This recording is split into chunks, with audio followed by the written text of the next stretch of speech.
साथ संगत जी, प्यार से कहना धन निरंकार जी। देहरादून के इस संगत में आज सभी ने महापुरुषों की वाणी सुनी, वो संदेश सुना जो युगों युगों से एक सत्य का संदेश है। ये एक अगर हम कहें कि हर सत्संग में आते हैं तो वही पाठ पढ़ाया जाता है, तो बात वही कि एक अगर हम सोचें कि कोई एक इन्फॉर्मेशन कि कोई हमें एक समाचार, एक बात पता लगे, तो वो कोई नया एक हर दिन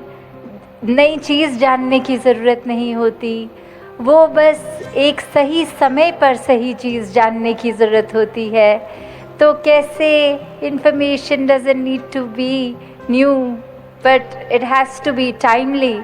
तो कैसे एक समय रहते रहते जीवन काल में जब हम ये इन्फॉर्मेशन आज जो पता लगी, एक सुनते भी आए हैं कि मनुष्य का तन ये प्रभु परमात्मा की प्राप्ति के लिए है। इसी योनि में ये संभव है कि अपनी पहचान इस प्रभु परमात्मा की पहचान द्वारा की जा सकती है। और जब ये श्वास शरीर में नहीं रहेगी तो वो जीवन खत्म होने पर तो वो संभव नहीं है कि प्रभु परमात्मा की जानकारी ली जा सके। तो हर समय, चाहे हम कोई भी आयु में हों, बच्चे हों, बुज़ुर्ग हों, नौजवान हों, ये कार्य सिर्फ प्रभु परमात्मा की जानकारी से जो भक्ति भरा जीवन शुरू होता है, इसका मतलब ये नहीं होता कि अपने और जिम्मेवारियों के कार्य नहीं कर पाएंगे, पर वो होता है कि वो सारे कार्य करते हुए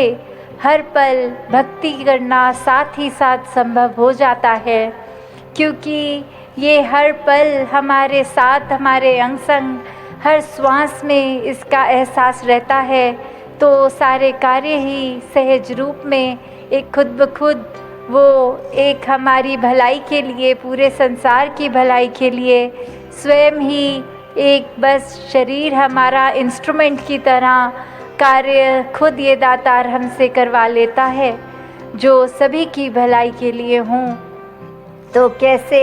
हम उदाहरण भी देखते हैं स्कूल में भी, अगर देखा जाए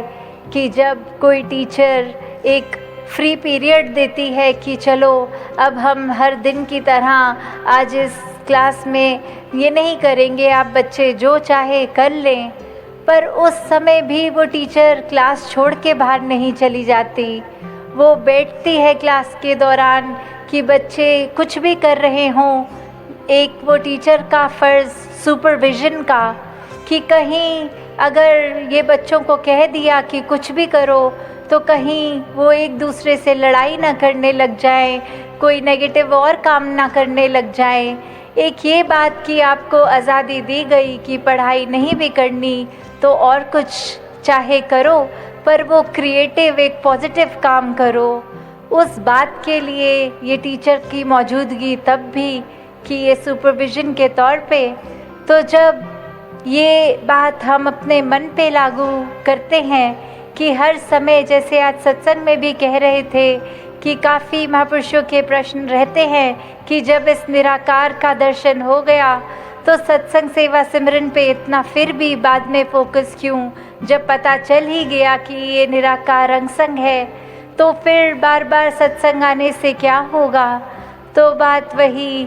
कि हम जब सत्संग आते हैं, महापुरुषों की बातों पर गौर करते हैं, तो हम कहाँ खड़े हैं इसका हमें पता होता है कि क्या हम महापुरुषों का सत्कार कर रहे हैं या क्या हम अपने मन में प्यार को जगह बनाए बैठे हैं, या कोई लोभ लालच, कोई अहंकार इत्यादि।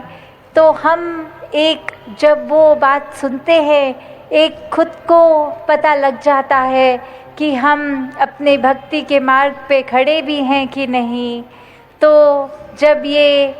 सत्संग में वचन सुनते हैं, उनको अपने जीवन में ढालकर अपने स्वभाव को संतमति के अनुसार मोड़कर अपने अंदर ये अच्छाइयाँ हम जब ले लेते हैं तो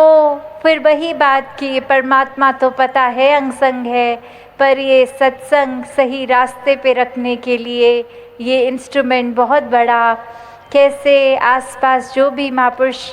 आते हैं जीवन में उनसे इतना कुछ सीखने को मिलता है। दूसरों का विश्वास देखकर उनके जीवन की चाहे वो बात सुनाएं या खुद अपनी ऑब्जर्वेशन से हम देखते हैं तो पता लगता है ये महात्मा का इतना गहरा विश्वास, और ये तो बहुत ज़्यादा समय से जुड़े भी नहीं हैं, अभी नए नए ही ब्रह्म ज्ञान को लिया है, तो भी रियलाइज़ होता है कि हम तो कितना उनसे अधिक समय से जुड़कर भी अभी वो विश्वास मन में हमारे नहीं आया, अभी हम उस गहराई तक नहीं पहुँचे हैं। तो ये निराकार जितना गहरा, ये बॉटमलेस, ये बिल्कुल ख़त्म ना होने वाला, इसके एक गहराई तक तो जाना उस तरह एक ह्यूमन माइंड के तो पॉसिबल नहीं है, पर ये दिल जो एक इतने विशाल निराकार को अपने दिल में हम रखते हैं, संभालते हैं, समा जाता है, तो इतना बड़ा होकर भी वो फिर भी इस दिल में रह सकता है। हमें ये निराकार को हमेशा दिल में बसाकर हर एक का आदर सत्कार करते हुए, ये भाव कि कहा भी जाता है कि मन की बात जब आती है तो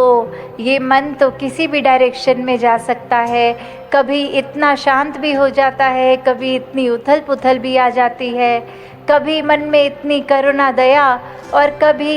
एक ही सेकंड बाद किसी के प्रति ईर्ष्या का भाव, नफरत का भाव।